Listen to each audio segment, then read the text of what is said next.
ಸ್ನೇಹಿತರೆ, ಎಲ್ಲರಿಗೂ ನಮಸ್ಕಾರ. ಇಂದು ನಾವು ಸಮಾಸ ಪ್ರಕರಣದ ಕುರಿತು ತಿಳಿಯೋಣ. ಕೇಶಿರಾಜನು ಈ ಸಮಾಸ ಪ್ರಕರಣದ ಕುರಿತು ಈ ಸಾಮಾನ್ಯ ಲಕ್ಷಣಗಳನ್ನು ಒಂದು ಸೂತ್ರದಲ್ಲಿ ತಿಳಿಸ್ತಾನೆ.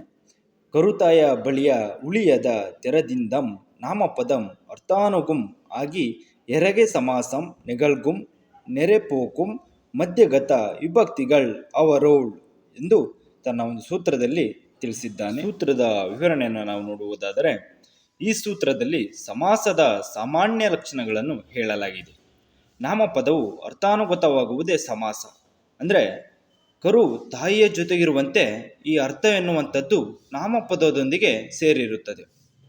ಅರ್ಥ ಎಂಬುದು ಕ್ರಿಯೆಯನ್ನು ಅವಲಂಬಿಸಿರುತ್ತದೆ. ಈ ಸಮಾಸ ಕ್ರಿಯೆಯಲ್ಲಿ ಅಂದರೆ ಪೂರ್ವಪದದ ಅಂತ್ಯದಲ್ಲಿರುವಂತಹ ವಿಭಕ್ತಿ ಪ್ರತ್ಯಯ ಲೋಪವಾಗಿ ಒಂದು ಸಮಾಸ ತಯಾರಾಗ್ತಾ ಇರ್ತದೆ. ಒಂದು ಉದಾಹರಣೆ ನೋಡುವುದಾದರೆ, ಎಡೆಯ ಪ್ಲಸ್ ನುಡಿ ಇಸಿಕೋಲ್ಟ್ ಎಡೆ ನುಡಿ. ಎಡೆಯ ಎನ್ನುವಂತಹ ಪೂರ್ವಪದದ ಕೊನೆಯ ಅಕ್ಷರ ಯಾ ಎನ್ನುವಂತಹ ಇದರಲ್ಲಿ ಇರುವಂತಹ ಆ ಎನ್ನುವ ವಿಭಕ್ತಿ ಪ್ರತ್ಯಯ ಲೋಪವಾಗಿದೆ. ಸಮಾಸ ಎಂದರೇನು? ಎರಡು ಅಥವಾ ಅನೇಕ ಪದಗಳು ಅರ್ಥಕ್ಕನುಸಾರವಾಗಿ ಸೇರಿ ಮಧ್ಯದಲ್ಲಿರುವ ವಿಭಕ್ತಿ ಪ್ರತ್ಯಯ ಲೋಪ ಮಾಡಿಕೊಂಡು ಒಂದು ಪದವಾಗುವುದೇ ಸಮಾಸ. ಇದಕ್ಕೆ ಸಮಸ್ತ ಪದ ಎಂದು ಕರೆಯುತ್ತಾರೆ, ಕೂಡುನುಡಿ ಎಂದೂ ಕೂಡ ಇದಕ್ಕೆ ಕರೆಯುತ್ತಾರೆ. ಹಾಗೆಯೇ ವಿಗ್ರಹ ವಾಕ್ಯ ಎಂದರೇನು?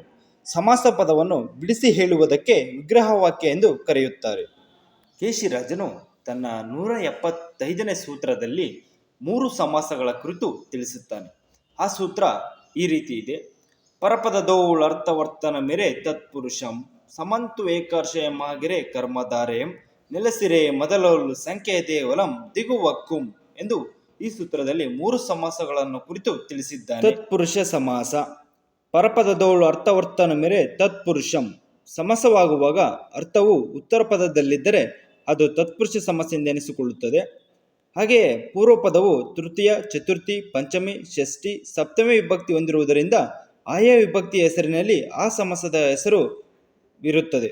ನಾವು ಇದಕ್ಕೆ ಉದಾಹರಣೆಯನ್ನು ನಾವು ನೋಡುವುದಾದರೆ, ಈಶ್ವರನಿಂದ ಪ್ಲಸ್ ದತ್ತ ಇಸಿಕೋಲ್ಟ್ ಈಶ್ವರ ದತ್ತ. ಇಲ್ಲಿ ಪೂರ್ವಪದದಲ್ಲಿ ಇಂದ ಎನ್ನುವಂತಹ ತೃತೀಯ ವಿಭಕ್ತಿ ಪ್ರತ್ಯಯ ಇರುವುದರಿಂದ ಇದನ್ನು ನಾವು ತತ್ಪುರುಷ ಸಮಾಸಕ್ಕೆ ಉದಾಹರಣೆ ತೃತೀಯ ವಿಭಕ್ತಿ ಎನ್ನಬಹುದು. ಹಾಗೆಯೇ ಭೂಮಿಗೆ ಪ್ಲಸ್ ಪತಿ ಭೂಪತಿ, ಇದು ಗೆ ಎನ್ನುವಂತಹ ಚತುರ್ಥಿ ವಿಭಕ್ತಿ ಇರುವುದರಿಂದ ಚತುರ್ಥಿ ತತ್ಪುರುಷ ಸಮಾಸ ಎಂದು ಕರೆಯುತ್ತೇವೆ. ವ್ಯಾಘ್ರದ ದೆಸೆಯಿಂದ ಪ್ಲಸ್ ಭಯ ವ್ಯಾಘ್ರ ಭಯ. ಇಲ್ಲಿ ದೆಸೆಯಿಂದ ಎನ್ನುವಂತಹ ಪಂಚಮಿ ವಿಭಕ್ತಿ ಪ್ರತ್ಯಯ ಇರುವುದರಿಂದ ಇದನ್ನು ನಾವು ಪಂಚಮಿ ತತ್ಪುರುಷ ಸಮಾಸ ಎಂದು ಕರೆಯುತ್ತೇವೆ. ಮಲ್ಲಿಗೆಯ ಪ್ಲಸ್ ನೆನೆ ಇಸಿಕೊಲ್ಟು ಮಲ್ಲಿಗೆ ನೆನೆ. ಇಲ್ಲಿ ಯಾ ಎನ್ನುವುದರಲ್ಲಿ ಇರುವಂತಹ ಆ ಎಂಬ ಷಷ್ಠಿ ವಿಭಕ್ತಿ ಪ್ರತ್ಯಯ ಇರುವುದರಿಂದ ಇದನ್ನು ಷಷ್ಠಿ ತತ್ಪುರುಷ ಸಮಾಸ ಎಂದು ಕರೆಯುತ್ತೇವೆ. ಹಾಗೆ ಕೊನೆಯದಾಗಿ ಹಗಲಿನಲ್ಲಿ ಪ್ಲಸ್ ಕನಸು ಇಸಿಕೊಲ್ಟು ಹಗಲುಗೊನಸು. ಹಗಲಿನಲ್ಲಿ ಎನ್ನುವಂತಹ ಪೂರ್ವಪದದ ಕೊನೆಯಲ್ಲಿ ಇರುವಂತಹ ಅಲ್ಲಿ ಎಂಬ ಸಪ್ತಮಿ ವಿಭಕ್ತಿ ಪ್ರತ್ಯಯ ಇರುವುದರಿಂದ ನಾವು ಇದನ್ನು ಸಪ್ತಮಿ ತತ್ಪುರುಷ ಸಮಾಸ ಎಂದು ಕರೆಯುತ್ತೇವೆ. ಎರಡನೆಯದು ಕರ್ಮಧಾರೆಯ ಸಮಾಸ. ಸಮಂತ ದೇಕರ್ಷಯಂ ಆಗಿರೆ ಕರ್ಮಧಾರೆಯಂ. ಸಮಾಸ ಕ್ರಿಯೆಯಲ್ಲಿ ಪೂರ್ವೋತ್ತರ ಪದಗಳು ಒಂದೇ ವಿಭಕ್ತಿಯಲ್ಲಿ ಇರುವುದುಂಟು. ಅದನ್ನೇ ಕೇಶಿರಾಜ ಏಕರ್ಷಯ ಎನ್ನುತ್ತಾನೆ. ಪೂರ್ವ ಪದವು ವಿಶೇಷಣವಾಗಿದ್ದು ಉತ್ತರ ಪದವು ವಿಶೇಷವಾಗಿದ್ದು ಉತ್ತರ ಪದದ ಅರ್ಥವೇ ಪ್ರಧಾನವಾಗಿರುವ ಈ ಸಮಾಸಕ್ಕೆ ಕರ್ಮಧಾರೆಯ ಸಮಾಸವೆಂದು ಕರೆಯುತ್ತಾರೆ. ಇದಕ್ಕೆ ನಾವು ಉದಾಹರಣೆಯನ್ನು ನಾವು ನೋಡುವುದಾದರೆ, ವಿಶೇಷಣ ಎಂದರೆ ಬಣ್ಣಿಸುವುದು, ವಿಶೇಷ ಎಂದರೆ ಬಣ್ಣಿಸಿಕೊಳ್ಳುವುದು.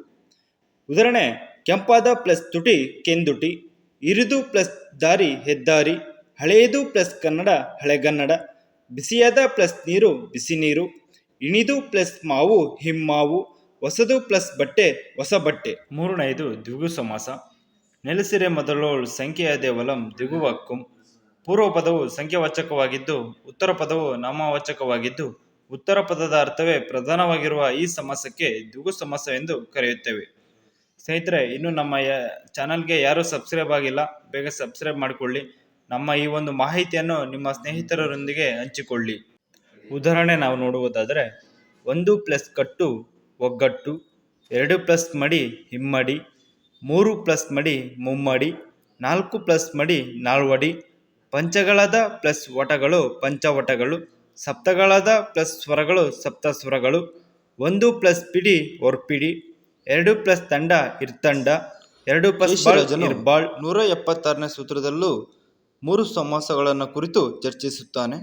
ಆ ಒಂದು ಸೂತ್ರ ಈ ರೀತಿ ಇದೆ. ಪದ ಎರಡುಂ ಫಲವು ಮೇನ್ ಪರಪದಾರ್ಥಮಂ ಬಯಸುತ್ತಿರೆ ಬಹುರ್ವಿಹಿ ಪದಾರ್ಥದ ಗಡನಂ ದ್ವಂದ್ವ ಎನೆಪ್ಪುದು ಅವ್ಯಯೀಭಾವಂ ಆದಿಪದ ಮುಖ್ಯತೆಯಿಂ ಎಂದು ಈ ಸೂತ್ರದಲ್ಲಿ 3 ರೀತಿಯಾದಂತಹ ಸಮಾಸಗಳನ್ನು ಕುರಿತು ಚರ್ಚಿಸಿದ್ದಾನೆ. ಬಹುರ್ವಿ ಸಮಾಸ. ಪದ ಎರಡುಂ ಫಲಂ ಮೇನ್ ಪರಪದಾರ್ಥಮಂ ಬಯಸುತ್ತಿರೆ ಬಹುರ್ವಿ. ಬಹುರ್ವಿ ಸಮಾಸದಲ್ಲಿ 2 ಪದಗಳ ಅರ್ಥವು ಪ್ರಾಮುಖ್ಯವಾಗಿರದೆ ಆ 2 ಪದಗಳಿಂದ ರೂಪಾಂತರವಾದ ಸಮಾಸ ಪದ ಬೇರೆಯಾದ ಅರ್ಥವನ್ನು ಕೊಡುತ್ತಿದ್ದರೆ ಅದಕ್ಕೆ ಬಹುರ್ವಿ ಸಮಾಸ ಎಂದು ಕರೆಯುತ್ತಾರೆ.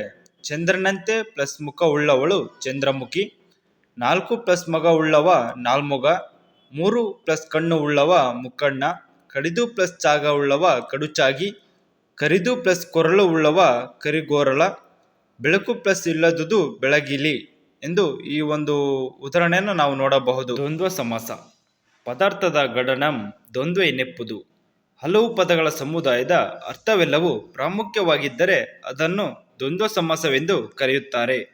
ದ್ವಂದ್ವ ಸಮಾಸಕ್ಕೆ ಉದಾಹರಣೆಯನ್ನು ನಾವು ನೋಡುವುದಾದರೆ ಆಟಂ ಪಾಠಂ ಕೂಟಂ ಆಟ ಪಾಠ ಕೂಟಂಗಳ್, ಕೆರೆಯು ಕಟ್ಟೆಯು ಬಾವಿಯು ಕೆರೆ ಕಟ್ಟೆ ಬಾವಿಗಳು, ಸೂರ್ಯನು ಚಂದ್ರನು ನಕ್ಷತ್ರವು ಸೂರ್ಯಚಂದ್ರ ನಕ್ಷತ್ರಗಳ್, ಆನೆಯು ಕುದುರೆಯು ಒಂಟೆಯು ಆನೆ ಕುದುರೆ ಒಂಟೆಗಳ್, ಗಿರಿಯು ವನವು ದುರ್ಗವು ಗಿರಿ ವನ ದುರ್ಗಗಳು.